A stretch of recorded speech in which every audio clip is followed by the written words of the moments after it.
नमस्कार, मैं चारू चंद्र पांडे आज आपको भारत में राष्ट्रवाद के उदय का अध्ययन कराऊंगा। भारत में 19वीं शताब्दी के उत्तरार्ध में राष्ट्रवाद की विचारधारा का उदय होता है।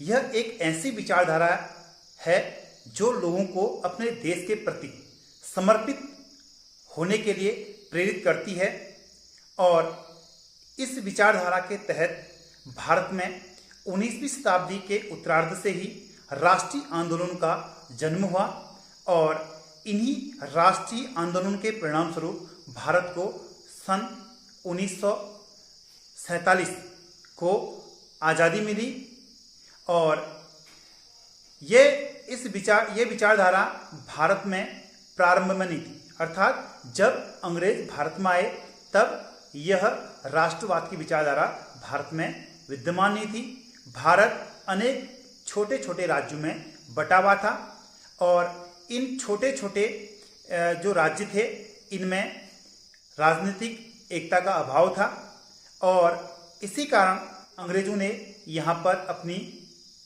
सत्ता स्थापित की। हालांकि आपको पता है अंग्रेज भारत में व्यापार करने के उद्देश्य से आए थे, लेकिन जब यहाँ की कमजोर राजनीतिक स्थिति उन्होंने देखी और इस कमजोर राजनीतिक स्थिति का लाभ उठाया और इसी आधार पर उन्होंने भारत में अंग्रेजी सत्ता की स्थापना की। प्रारंभ में जब भारत राजनीतिक रूप से छिन्न भिन्न था तब जो भारत के लोग थे उनमें देशभक्ति विद्यमान अवश्य थी, लेकिन ये देशभक्ति वृहद पैमाने पर नहीं थी, राष्ट्रीय स्तर पर नहीं थी, बल्कि क्षेत्रीय स्तर पर थी, स्थानीय स्तर पर थी। वे अपने राजा के प्रति या अपने राज्य के प्रति समर्पित थे। लेकिन अंग्रेजों ने भारत को जब विजित किया और भारत के छोटे छोटे राज्यों को अपने साम्राज्य में मिलाया और संपूर्ण भारत में एक ही केंद्रीय शासन सत्ता की स्थापना की, तो संपूर्ण भारत के लोग, संपूर्ण भारतीय क्षेत्र एक शासन, एक प्रशासनिक इकाई के अंतर्गत आ चुका था। इस प्रशासनिक इकाई पर एक समान कानून थे, एक समान व्यवस्था थी, एक समान आर्थिक नीतियां थी।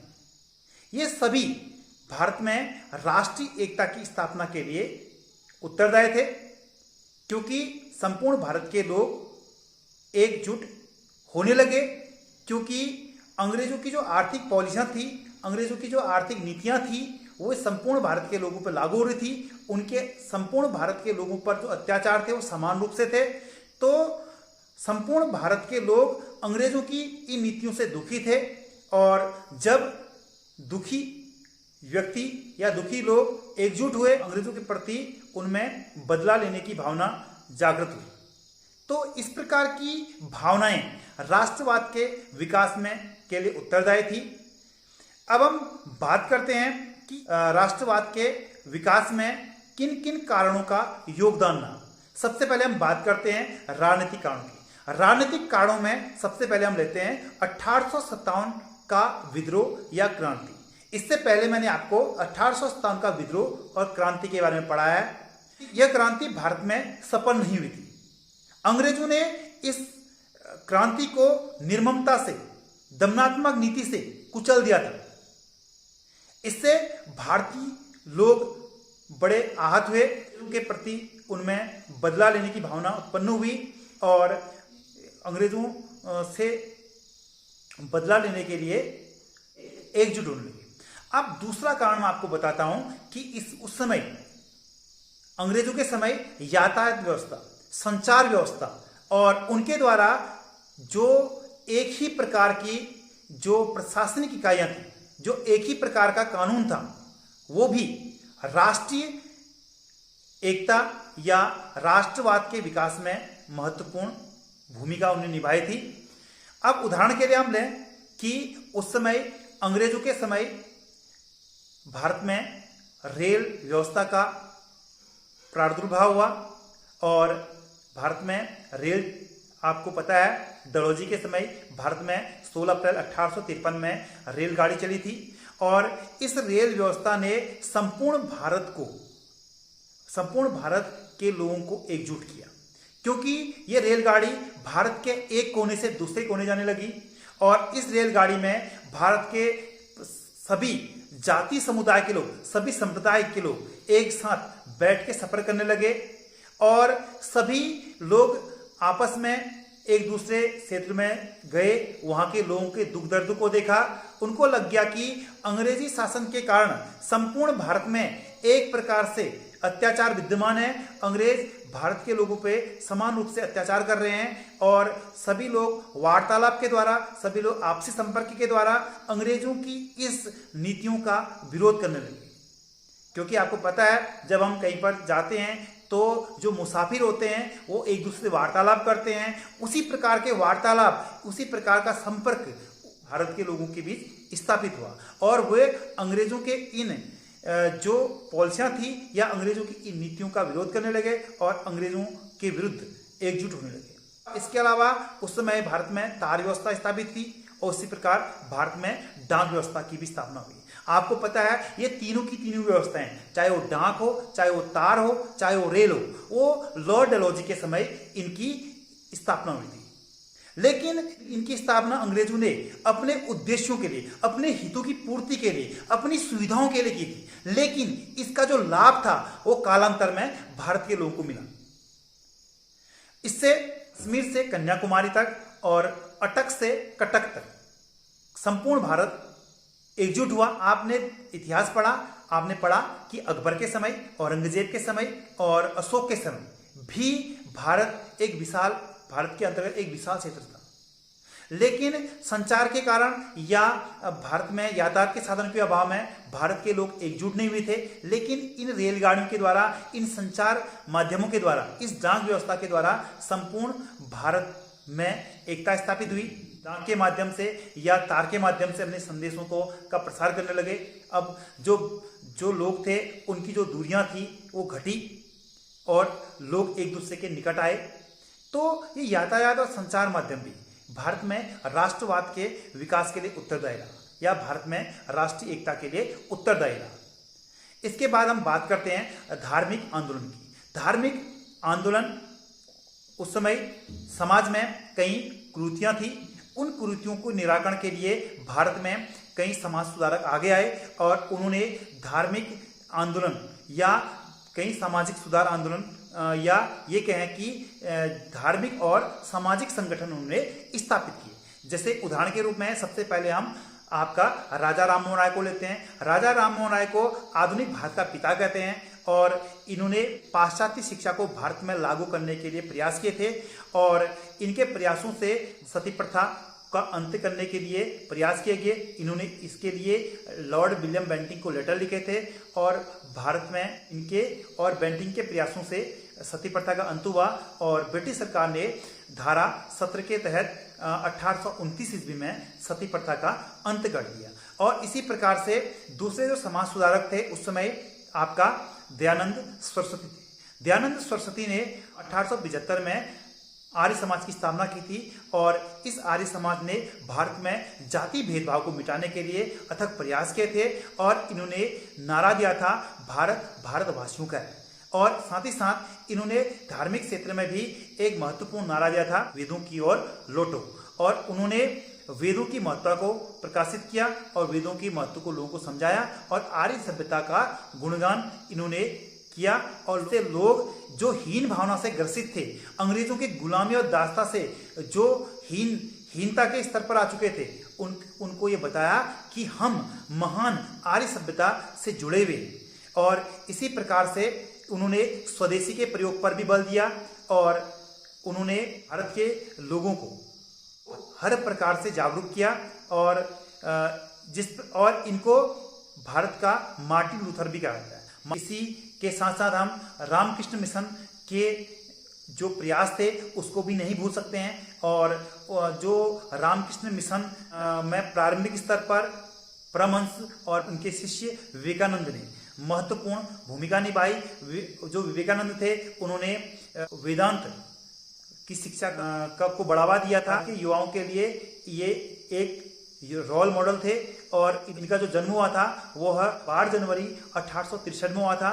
तो इनके जन्म दिवस 12 जनवरी के उपलक्ष्य में भारत में अभी राष्ट्रीय युवा दिवस मनाया जाता है। ये बहुत इंपॉर्टेंट क्वेश्चन है। जो राष्ट्रीय युवा दिवस कब मनाया जाता है? 12 जनवरी। किसकी याद में? विवेकानंद की याद में।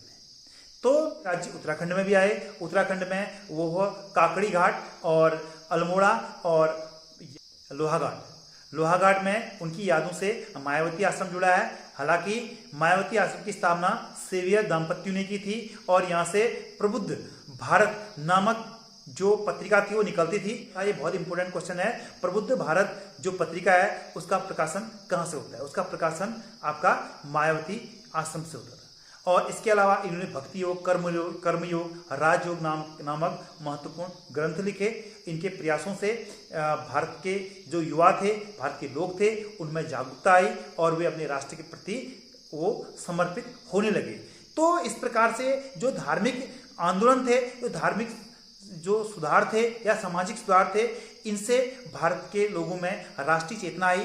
क्योंकि किसी भी राष्ट्र का जो मुख्य जो बिंदु होता है वो पहले समाज होता है। यदि जब व्यक्ति समाज से परिपक्व हो, सामाजिक रूप से जागरूक हो, तभी वो राष्ट्र के प्रति समर्पित हो सकता है। जो व्यक्ति जिसमें सामाजिक चेतना शून्य है, जिसमें जो यथार्थता दूर है, उसमें राष्ट्रीयता की भावना नहीं आ सकती है। तो धर्म सुधार थे या जो समाज सुधार थे, उसने भी भारत में राष्ट्रीय एकता की स्थापना करने में महत्वपूर्ण योगदान दिया। इसके बाद हम बात करते हैं पाश्चात्य शिक्षा और पाश्चात्य दर्शन का। भारत में आपको पता है लॉर्ड मैकाले के प्रयासों से भारत में जो शिक्षा का माध्यम बना वो अंग्रेजी बना। इस अंग्रेजी का जो उद्देश्य था वो भारत में सस्ते अंग्रेजों के लिए वर्कर या कर्मचारी पैदा करना था। लेकिन इसका प्रारंभिक उद्देश्य अंग्रेजों के हितों का संवर्धन था।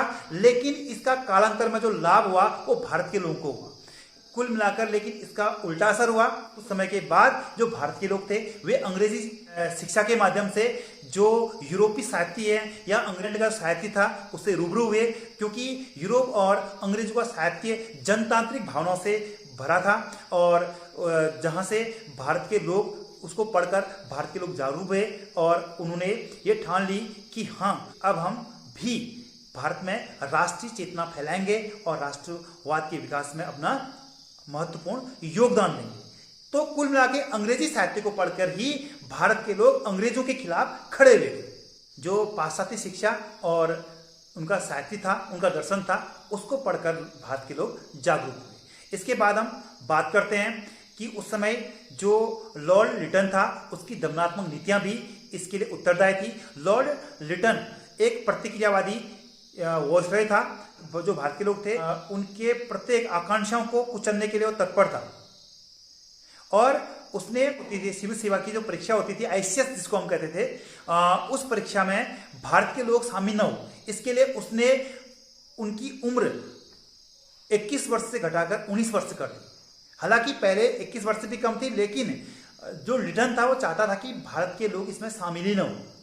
तो उसने इसी कारण इसकी जो एज थी वो घटाकर 21 से 19 वर्ष कर दी। साथ ही साथ उसने भारत के लोगों को पत्रकारिता के माध्यम से जो मैगजीन के माध्यम से या समाचार पत्र के माध्यम से जागरूक हो रहे थे, उन पर अंकुश लगाने के लिए उसने वर्नाक्युलर प्रेस एक्ट लागू किया। इसके अलावा उसने आर्म्स एक्ट भी जो 1878 में पारित कराया।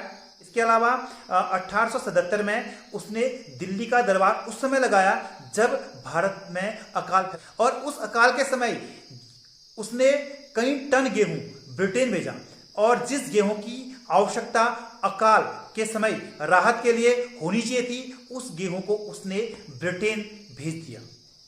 लेकिन उस समय भारत के लोग मर रहे थे और वह उस गेहूं को ब्रिटेन भेज रहा था। उल्टा 1877 में जो महारानी विक्टोरिया के आगमन में उसने दिल्ली दरबार लगाया था, तब एक कथन भी यहाँ पर मशहूर है। एक विद्वान कहते हैं वह लिटन नीरो के समान था। नीरो आपका रोम का अत्याचारी शासक था। उस समय एक कथन रोम में प्रचलित था, जब रोम जल रहा था तो नीरो बंसी बजा रहा था। इसी प्रकार के कारनामे लिटन के भी थे। तो लिटन के इस प्रकार के कारनामों से भारत के लोग आहत हुए और उन्होंने यह पक्का इरादा बना लिया कि अब भारत के लोगों को अब एकजुट होकर अंग्रेजों की इस दमनात्मक और प्रतिक्रियात्मक और भेदभावपूर्ण नीतियों का मुकाबला करना होगा, इनका प्रतिरोध करना होगा, तभी हम अंग्रेजों के इस प्रकार के शासन को खात्मा कर सकें। तो ये सारे कारण थे जिससे भारत के लोग जागरूक हुए, उनमें राष्ट्रीय चेतना आई, और ये सभी कारण ऐसे थे जिसने भारत के लोगों को जागरूक किया। अब हम बात करते हैं अंग्रेजों की आर्थिक नीतियां। तो अंग्रेजों की जो आर्थिक नीतियां थी वो समान थी, और अंग्रेजों के इन आर्थिक नीतियों के कारण चाहे आपका भू राजस्व व्यवस्था हो, चाहे कृषि क्षेत्र में सुधार हो, या अन्य आर्थिक क्षेत्र की कोई व्यापारिक नीति हो, इससे भारत के लोगों का शोषण हो रहा था। भारत के जो लोग थे उनका समान रूप से शोषण हो रहा था। तो इससे भारत के लोग क्या हुए, एकजुट हुए। तो आज का हमारा टॉपिक भारत में राष्ट्रवाद के उदय से संबंधित था। मैं आशा करता हूं कि आपको ये टॉपिक पसंद आया हो। धन्यवाद।